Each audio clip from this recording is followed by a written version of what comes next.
I grew up on an estate, and I think the main thing is sort of hopelessness. Hopelessness that there's not much more to life than just the estate.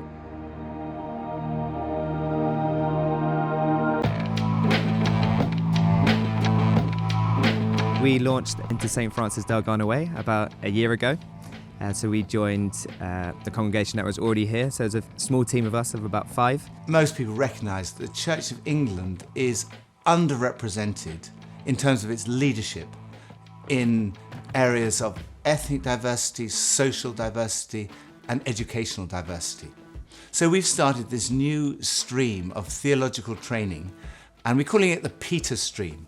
For the first time, I feel like, what I couldn't see myself leading in this way, and now I see such potential for people that look like me and people that don't look like me to bring that diversity, to come and to be part of the church, to lead it in this way. What we're finding is there are some really remarkable people who would not have thought that they could be ordained in the Church of England. I've been part of the Peter Stream for the last year, which has been a support really. I think the whole process of becoming ordained in the Church of England was something I've never thought I could do. Dropped out of school when I was 13, single parent family, not well off, didn't see anyone who sort of had that background. Without the Peter Stream, I wouldn't be going forward for ordination, not a chance. I think there's real hope for the Church of England, seeing different kinds of people who could be leading amazing churches around the country.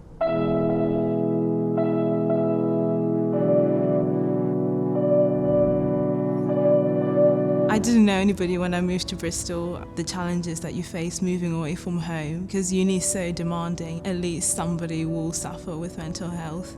We opened less than a year ago, but in that time we've seen so many students coming through the doors. Students who live in these isolated blocks just around the corner from here. They don't know anyone, and they're looking for not just a degree and a career, but friendship, community, a space where they can be themselves and feel safe. That's what students are searching for. They're searching for belonging. They're searching to be known and to be loved. So yeah, I definitely feel that at St Nicholas.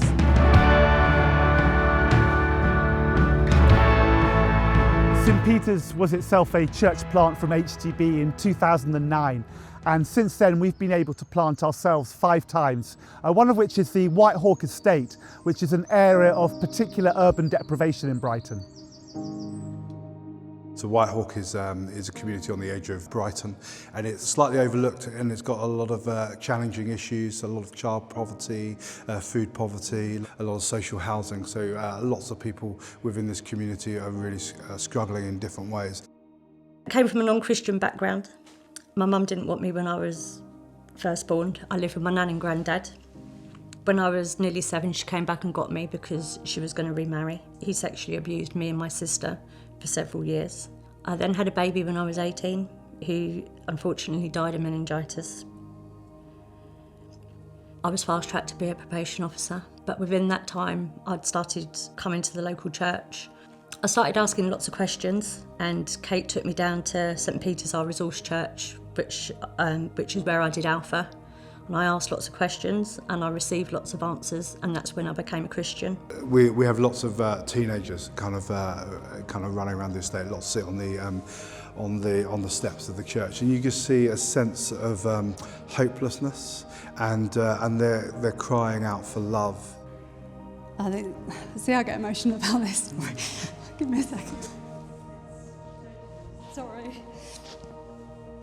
Spending time with them just breaks your heart, because each one of them has got such a pearl inside them. They're so special. We try and instill hope into everybody that comes into the church.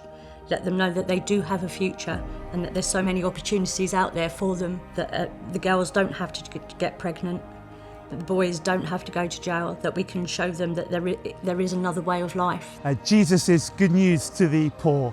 And in all of our cities, there are thousands of people who are poor in the widest sense of that word, materially poor, socially poor, spiritually poor. And if the churches that are being planted as resource churches right across the cities in this country could see all the need around them, whether it's through urban estates or youth unemployment or food poverty or people who are struggling in drug or alcohol addiction, and somehow be the answers with Jesus to those problems, then I believe that we would see the evangelization of the nation and the revitalization of the church and the transformation of society. If every estate had a church that helped their community, it would make a difference to so many lives, from children to adults to the elderly to people with disabilities. Just to let them know that God loves them and that they are loved would just make such a huge difference.